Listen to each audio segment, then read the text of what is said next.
Man. Guys, welcome to Thank the you. station. Thank you. Morning. Hey, congratulations to you guys. You know, it's you guys formed around 2006, right? Is that when you guys got together? Yeah, that's right. And it's amazing because Rolling Stone not only said you were an artist to watch, but Pitchfork Media, of course, a great website, they were talking about you guys. And there was supposedly this really kind of life-changing show that you guys did at the Athens Pop Fest in Georgia. Tell me about that show. Yeah, that was the beginning of the end.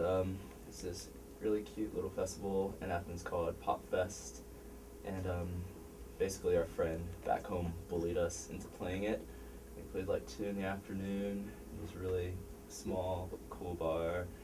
We had a couple mojitos, and That helps sometimes. Yeah, and we Started played. early. And we played what we felt like was just kind of like run-of-the-mill show for us, but I don't know. I guess like, you know, there were like 30 people there, and I guess some of them really enjoyed it, and they wrote about it online, and it's just a disaster from there.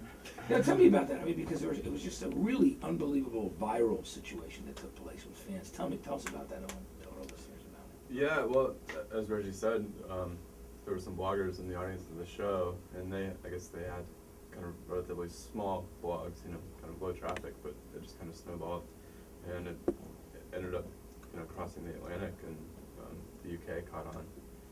So, yeah, I don't know. It seems like we've been kind of,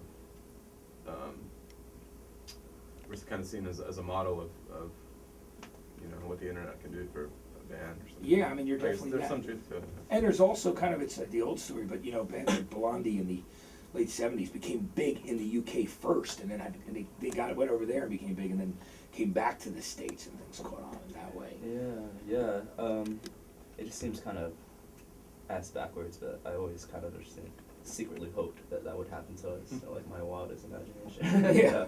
Well, it did. yeah. Why don't we play your first single from the record right now? This is called "I'm Not Gonna Teach Your Boyfriend How to Dance with You." It's been a big hit in the UK, and it's finally out here in the States on Columbia Records. Let's check it out. Black Kids in the studio, 1019 RXP. Right. There we go, guys. Hold on one second. We're playing tonight at Santos Party House on Lafayette Street. It's 100 Lafayette Street. That new place owned by Andrew W.K. on the Lower East Side. Very cool venue. Hey guys, so Bernard Butler ended up producing this record. Now Bernard Butler, for those listeners who may not know who he is, he was one of the members of Suede. He played guitar for them. He's become quite a hot producer overseas recently, working with new bands like Sons and Daughters and many others. How did you end up working with Bernard Butler? Well, a couple of us are like huge fans of Suede, and we were aware that he was producing groups over there like the Libertines. But admittedly, it hadn't occurred to us that he'd want anything to do with us. So our management suggested to us, and as soon as they did, it just kind of made sense because he comes from so many different schools, whether it be like psychedelic rock or R&B and soul.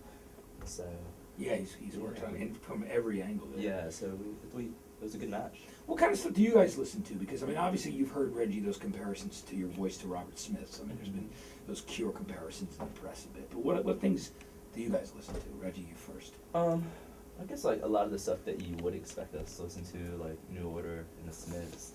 But I'm also very much obsessed with like Guided by Voices and Elliott Smith and Prince and some like older R&B that I listened to growing up, like New Edition and Cameo. Right, yeah, a little word up. Yeah. How about you, Owen? What kind of things do you like? I guess lately I've been kind of catching up on just old like disco and funk. I never really heard much of it growing up.